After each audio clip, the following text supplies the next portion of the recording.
So the first thing in our prototype is the model. There is a servo inside our device so that the food can be dispensed. Well, we also have an RGB, which actually is just red and green. We also have a peer sensor and an alarm. We also did a small prototype of the controller that we will be using, and in the center there's a big button so that people can click on it. Well, the first use is that when the animal comes closer, the alarm turns on, and then it also dispenses a small amount of food, and then after a time it closes. And we have the use too, that is that when turned on by the controller, it will exactly work the same.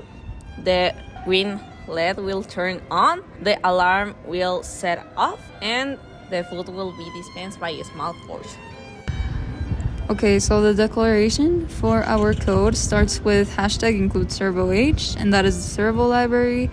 The next line of code names our servo to be ser1, and the next few lines assign spins for the peer, the button, the LED, green and red, and the buzzer. And the last line of our setup inputs the position to be 0 at default.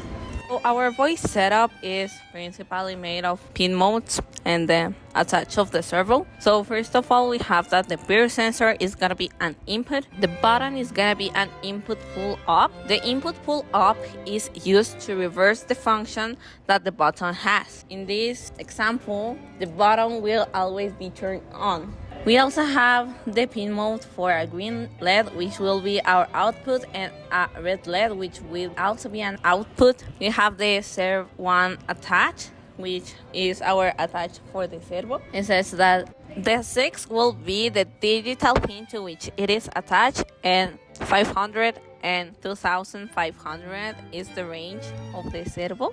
We also got the pin mode for a buzzer as an output. Okay, so to start explaining the void loop, these two lines right here assign pin 4 to the peer and pin 7 to the button. Then this line right here makes it so that the red LED is always on a default. Then this section right here makes it so that if the peer is high or if the peer detects movement, the servo's position will change instead of 0 to 55 degrees. Then the red LED will turn off and the green LED will turn on, and the buzzer will make a sound with a delay of 1 second. And this else right here makes it so that if the peer is not high and it doesn't detect any movement, the servo will stay at 0 degrees and the green LED will stay turned off.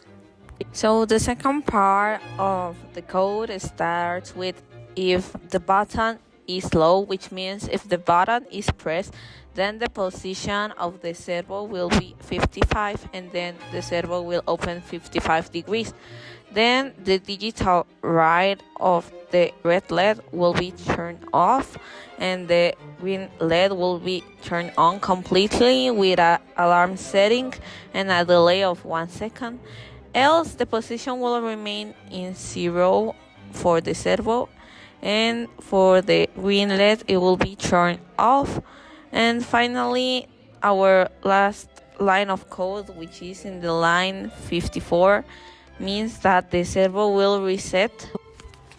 I think this prototype is very important, especially to pet owners, since as a pet owner myself, I can relate to a lot of situations in which I need to be away from home for semi-long periods of time and have to figure out how much food I should leave in the food dispenser and worry about whether or not the food dispenser will get stuck and leave my pets unable to eat until I return.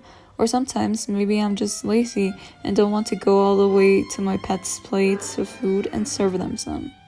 But with this device, all of those problems would be solved, since my pets would be able to dispense food themselves whenever they are hungry, or if it's time for their meals, I could dispense the food with just the push of a button. Overall, we are very happy with what we thought of, and we hope you liked it too. Bye!